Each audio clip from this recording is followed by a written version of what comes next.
as portas se fecharam. Tinha uma música muito cantada há uns 20 anos atrás, eu acredito, do Kleber Lucas, que diz assim: uma porta se fecha aqui, outra porta se abre ali.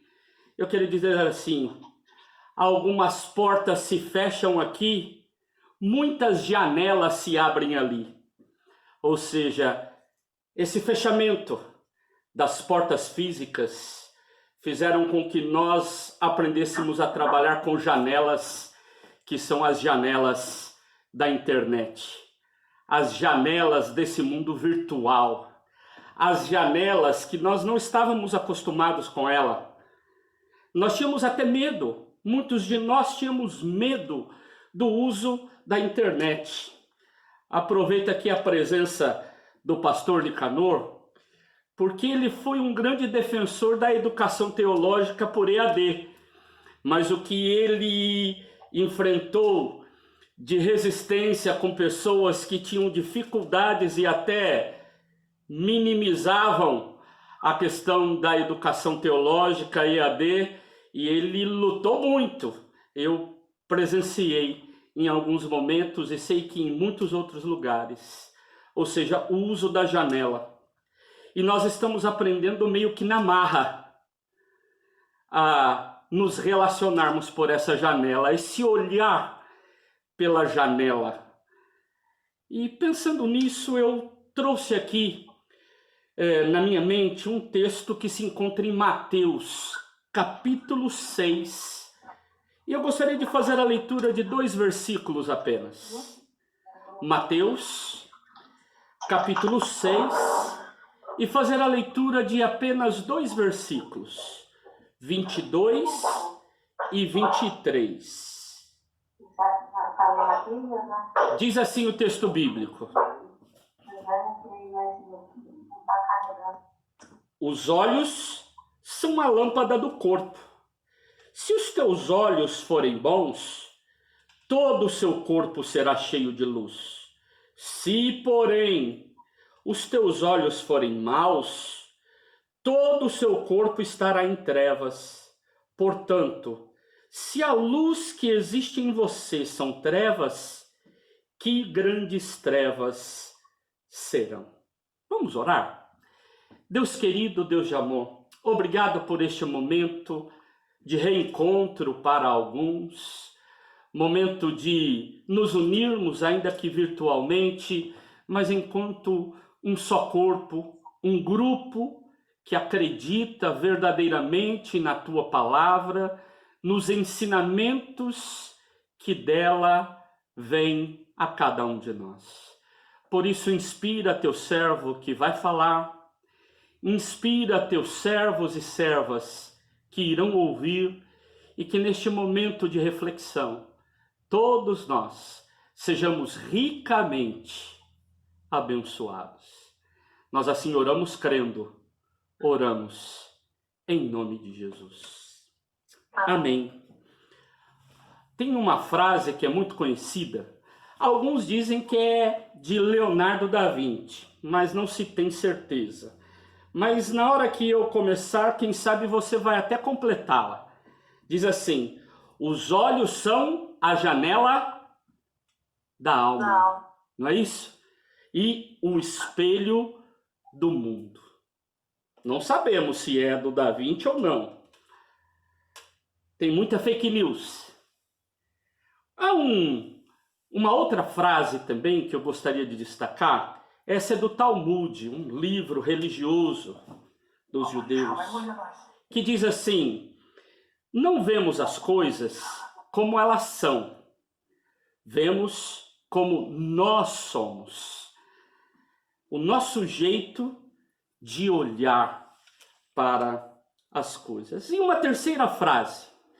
Leonardo Boff tem uma frase muito legal num livro dele, A Águia e a Galinha. No comecinho do livro, ele diz assim: todo o ponto de vista é a vista de um ponto. Né? Depende do lugar de onde eu estou olhando para aquilo que eu enxergo. Então, todo todo ponto de vista é a vista de um ponto. Eu não anotei aqui, mas me veio mais uma frase ainda, que é a frase: a verdade está do lado de fora da janela. Depende de onde estou dentro da sala para que eu defina o que eu enxergo fora da casa. É o Frei Carlos Mesters. E aí ele continua dizendo assim: se eu vou para perto da janela, eu enxergo mais. Se eu fico distante da janela, eu tenho uma visão mais reduzida. Se eu me achego para a direita, enxergo a torre da igreja. Se eu me achego para a esquerda, enxergo a praça da cidade. Então depende do lugar onde eu estou para enxergar o que eu estou enxergando naquele momento. No texto que nós fizemos a leitura, nós temos o uso de uma figura de linguagem. E nessa figura de linguagem, Jesus está chamando a atenção para a forma como nós interpretamos as coisas, a forma a qual nós olhamos para as coisas. Há um ditado árabe que diz assim: o que eu vejo nos teus olhos? O que eu vejo nos teus olhos? Qual o significado desse ditado? É dizer, o que é que você está entendendo daquilo que você está olhando? O que é que você está compreendendo? Como você está interpretando isso que você está olhando agora? Ou qual a sua intenção quando você está olhando para o que você está olhando agora? Jesus, então, nesse pequeno texto, nesses 2 versículos, vai dizer que o nosso jeito de interpretar as coisas demonstra se temos luz ou trevas dentro de nós. O jeito que nós olhamos e interpretamos demonstra os valores que nós temos dentro de nós. Às vezes, de preconceitos. Ao invés de conceitos, muito mais preconceitos. Existem vários olhares, e quando a gente olha para algo, nós podemos fazer uso de várias lentes. Quem me acompanha em algumas palestras, eu gosto muito de usar óculos diferentes, peruca diferente, roupa diferente, máscara. E, gente, eu ainda não tive condições, senão eu já tinha comprado um monte de máscara diferentes para fazer essas performances. Porque eu gosto muito desse tipo de apresentação, né, de dramatização daquilo que eu estou falando. Mas imagine que nós temos olhares. Eu sei que temos gente mais nova que eu e temos gente mais velha que eu. Na década de 80, quando eu era adolescente e a gente ficava meio apaixonado, né? Uma das expressões muito utilizada era o olhar 43. Quem lembra de dizer isso? Era baseado numa música do Paulo Ricardo, do RPM. Então é um jeito de olhar, aquele olhar apaixonado, né? Aquele jeito de olhar para as coisas, sonhando com algo. Mas a gente conhece outros olhares também. Você se lembra dos olhares de repressão? Vamos supor, quando o pai e a mãe não precisavam nem de falar, né? Só davam uma olhada. Por exemplo, minha mãe costuma dizer isso.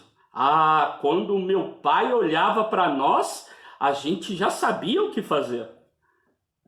Então, essa ideia do olhar, os vários tipos de olhar, existem olhares de julgamento. A gente já olha já com uma predisposição. Ou a gente olha com empatia. né? Disposto a compreender melhor, disposto a entender melhor. Existe o olhar de condenação, mas existe o olhar de graça, existe aquele olhar perfeccionista que só acha que o correto é daquele jeito, daquela forma.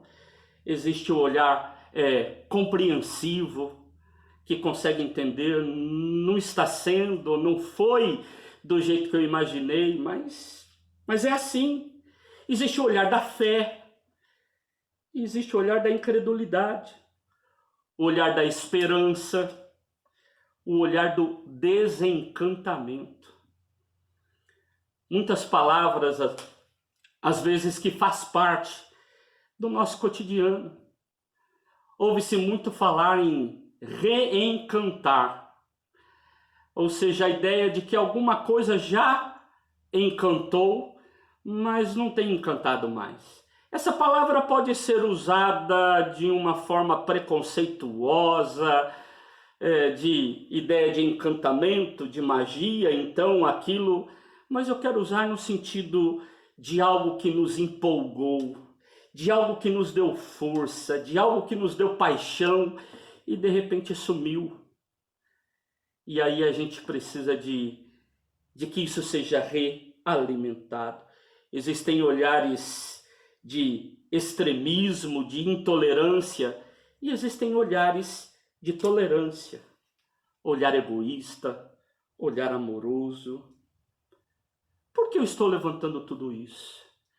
Porque hoje, quando temos tantas janelas, nós precisamos de pensar direitinho com que olhar nós estamos olhando para as várias janelas que se colocam na nossa frente.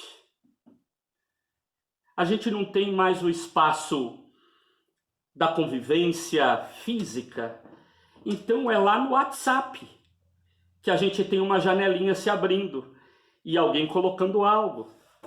É lá no Facebook que se abre outra janelinha e alguém está apresentando algo. É lá no Instagram e em muitos outros espaços da internet que janelinhas vão se abrindo e nós estamos olhando para elas. Nós estamos ouvindo o som que vem dessa janelinha. E a pergunta é: como temos olhado para essas janelas? Em alguns momentos, precisamos de ter olhares dos mais diversos. Em alguns momentos, precisamos de retirar ou de tirar de dentro de nós um olhar ou valores que nos ensinam a olhar de forma crítica algumas coisas que são apresentadas nessas janelas. Tem muita coisa que não nos faz bem, tem muita coisa que é apresentada de forma equivocada e que não combina com o nosso jeito cristão de ser. Por isso, quem sabe, um dos valores que precisa de estar lá dentro de nós é de uma visão crítica daquilo que vai contra os valores do reino de Deus. Quem sabe alguns outros valores que precisam de sair de dentro de nós seja o da empatia, a dor dos outros. Gente, tem se banalizado tanto a ideia da morte nos últimos dias. Tem noticiário que diz assim, só se fala em morte. O outro noticiário diz assim, mas vocês não falam de morte.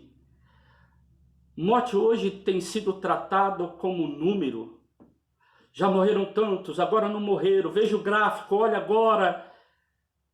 E parece que quando a gente fala da morte, parece que ela está tão longe da gente. De repente, Covid-19 bate à porta do nosso vizinho.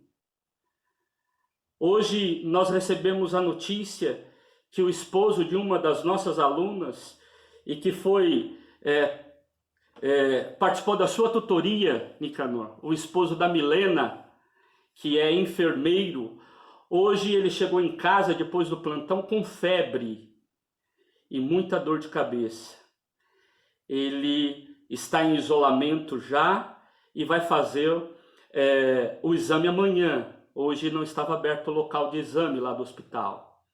Quer dizer, quando essas coisas vão chegando perto de nós, nós começamos então a dar a olhar de forma diferente. Mas parece que quando está distante, a gente tem um filtro de empatia e diz assim, não, para esse não vale tanto.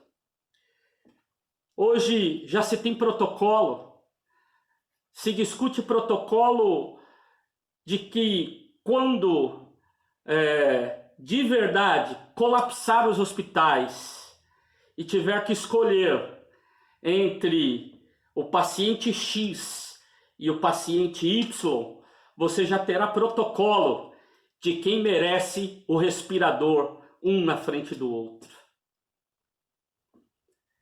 Alguns sabem, e uma das áreas que eu estudei no meu mestrado foi a área do envelhecimento populacional. Uma das coisas que eu gosto de ler e gosto de trabalhar é um pouco isso.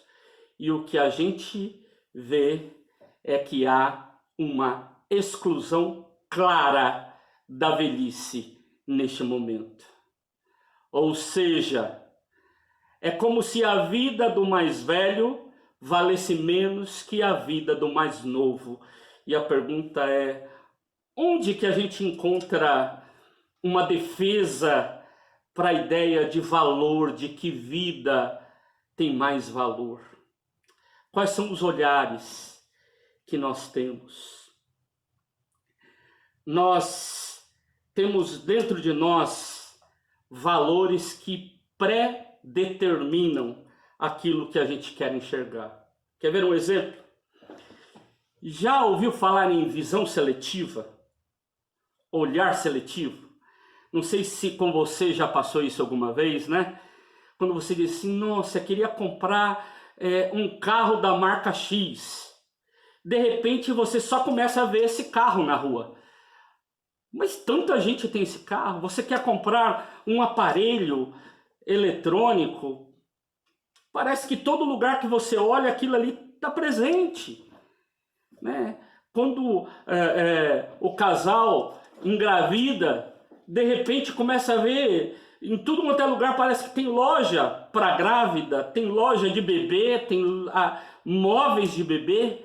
Quer dizer, há algumas predisposições já psicológicas que acabam nos ajudando.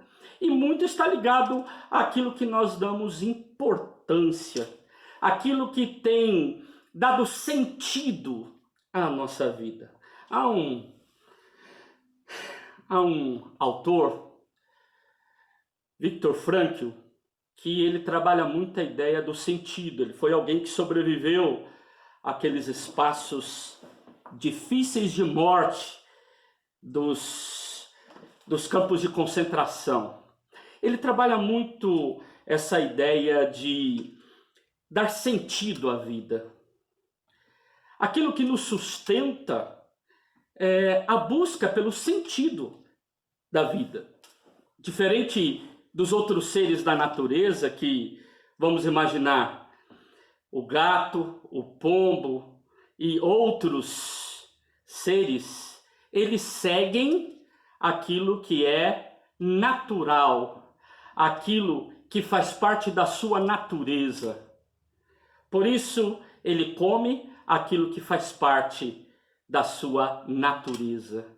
Ele vive a partir dos valores, ou a partir daquilo que é a predisposição natural dele de viver. Eu e você, nós seres humanos, somos bem diferentes. Para nós não basta nascer, viver e morrer. Para nós, enquanto vivemos, precisa de ter sentido. Por isso, em alguns momentos, algumas pessoas desistem de viver. Há uma falta de sentido para elas.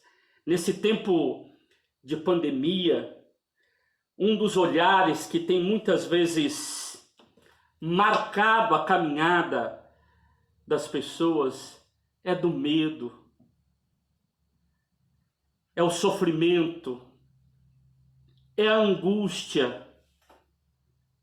E ao olhar para tudo, olha a partir deste sentimento, destes valores que vão tomando conta da sua própria vida. Quando eu olho para um texto como este, Jesus chamando a atenção dos seus seguidores, dizendo para eles assim: olha, os olhos de vocês, aquilo que vocês olham e o jeito que vocês interpretam o mundo, demonstra o que você tem dentro de você. O jeito que nós somos convidados a olhar para o mundo é a partir dos valores que vamos nos alimentando da palavra de Deus.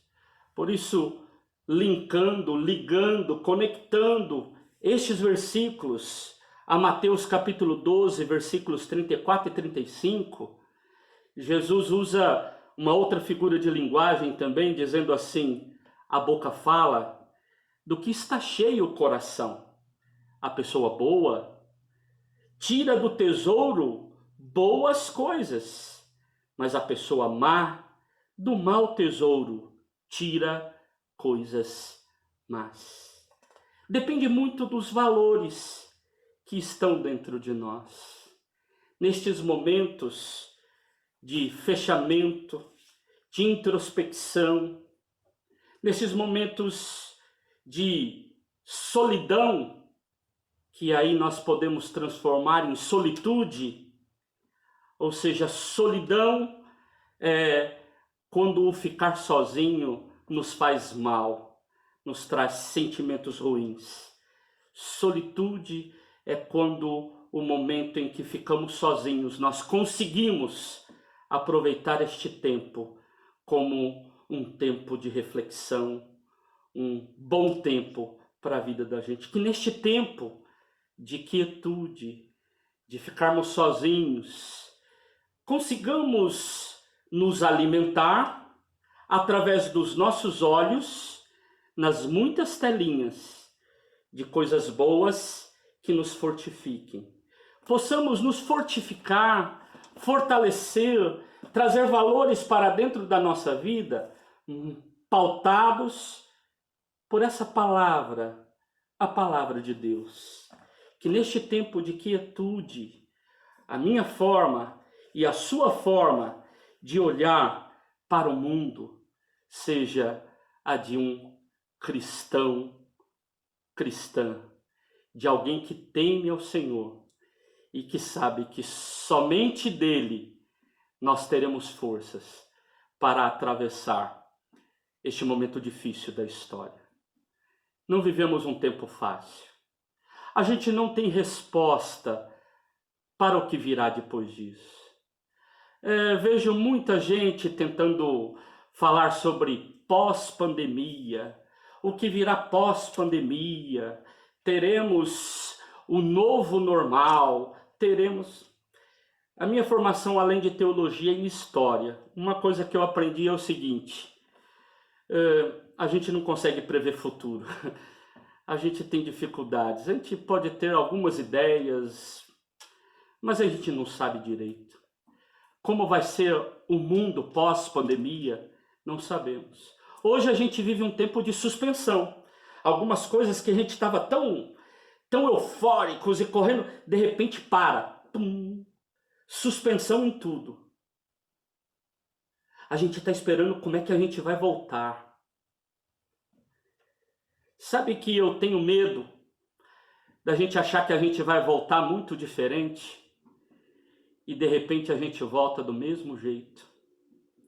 Simplesmente bate a poeira do ombro e fala: mais uma, vencemos! E voltamos à mesma mediocridade que já vivemos no nosso cotidiano. Uma sociedade que não importa com a dor do outro.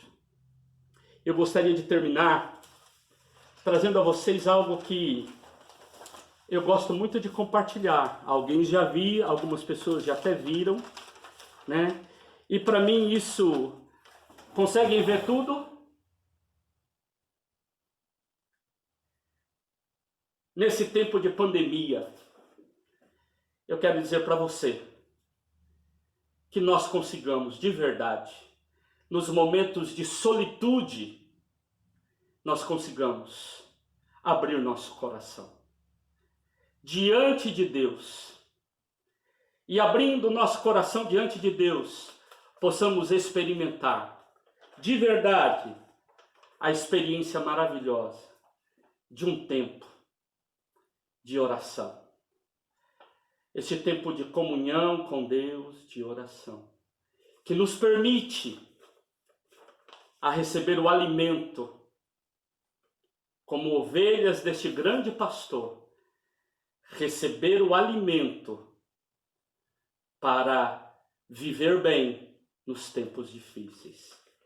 E aí sim, agir no mundo de forma correta, seguindo os valores que recebemos de Deus. Que essa pandemia possa nos ajudar a sermos melhor. Sofrimento, muito. Que as lições tiradas desse tempo difícil nos tornem homens e mulheres que enxergam